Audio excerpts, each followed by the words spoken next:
Hi all, welcome back to Python for Data Science tutorial on Tute Fulcrum. This session is on Dictionary in Python. Dictionary in Python is an unordered collection of data values used to store data values like a map, which unlike other data types that hold only single value as an element. The dictionary holds key value pair. Key value is provided in the dictionary to make it more optimized.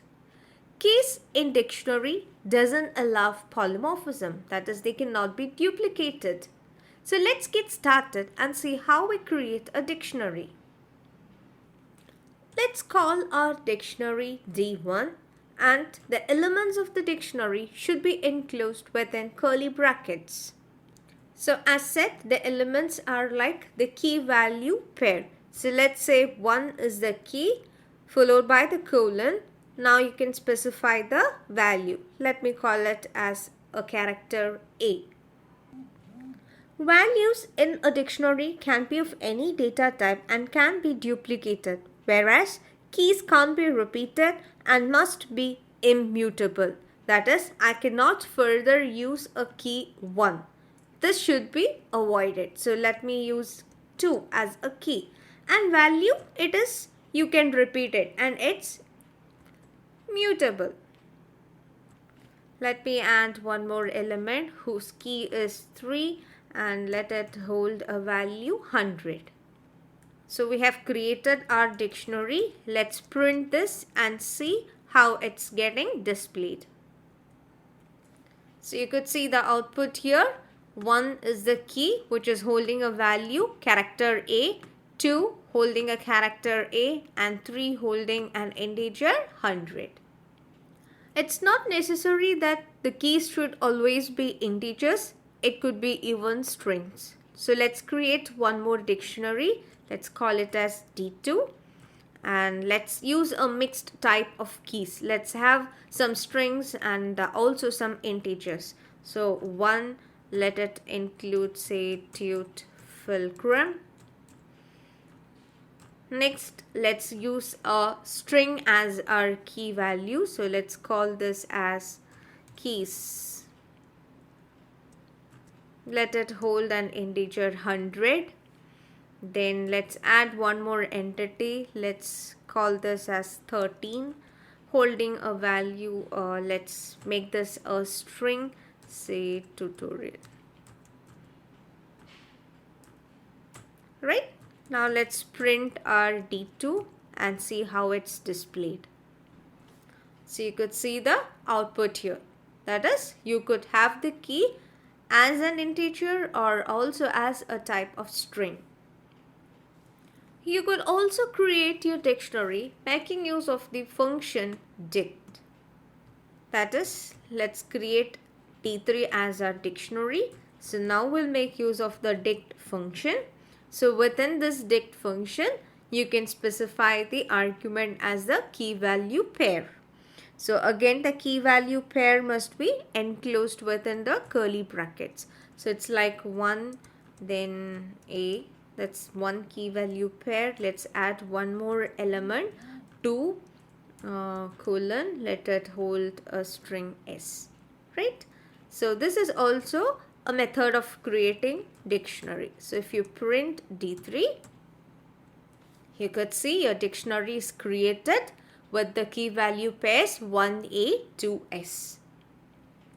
Another method of creating dictionary is like creating it as a item pair. That is, let's call it as D4. D4 is equal to, we'll use the dict function again. And here we'll not be using the curly brackets, we'll use the square brackets and then we'll specify each pair. That is, say if 1 is your key and the value is say a character A.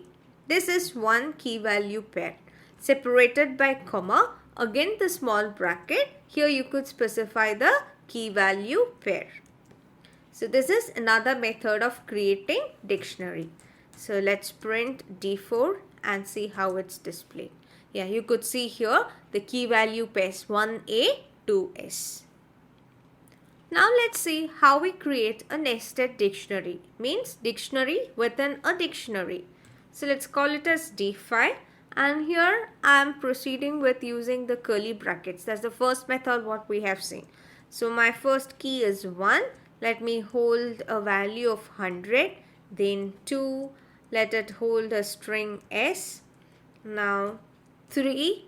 This key is again going to hold a dictionary. So again the elements I'll have to enclose within the curly brackets. So again say the key is A, then okay, let me put this within quotes. Right, now it's holding a value 100. Let it hold one more key value pair. Let's say 100 is the key, and let it hold a value S. Okay, let me make it as P. So this is a dictionary within a dictionary, or you could call it as a nested dictionary. So let's print this and see how it's getting displayed. So you could see here 102S, and 3 is the key, which is again holding a dictionary as a value.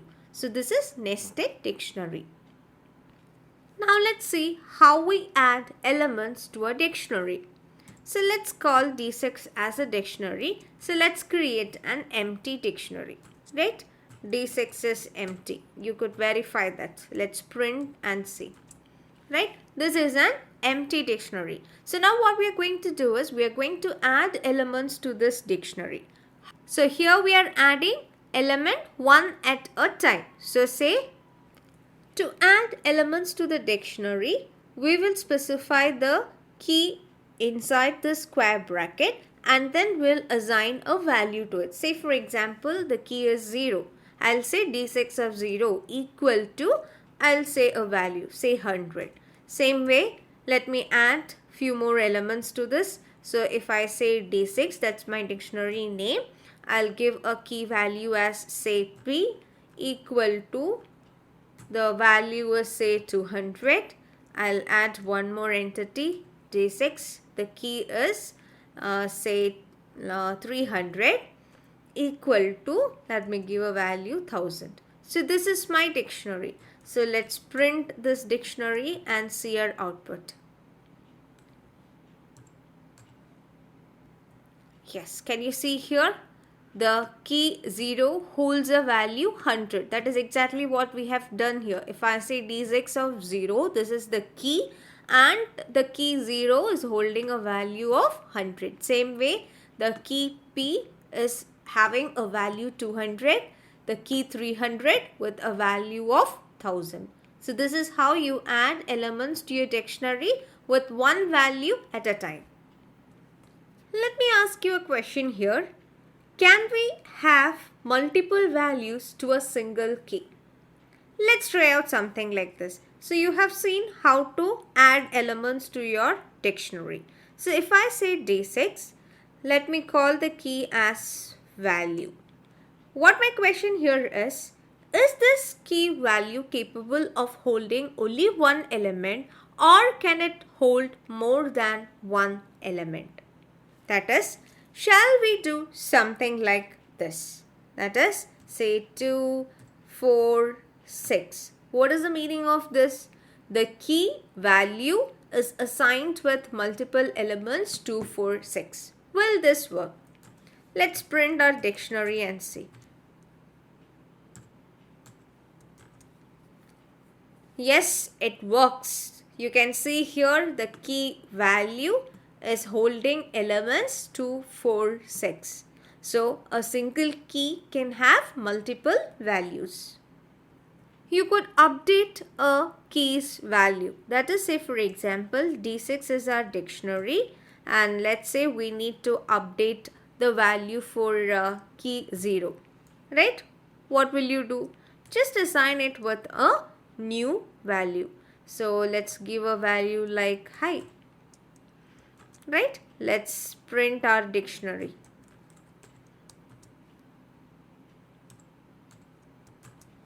You could see the output here. the key 0 is now holding a value high. So that means you have updated the keys value. Now let's see how we access the elements from a dictionary.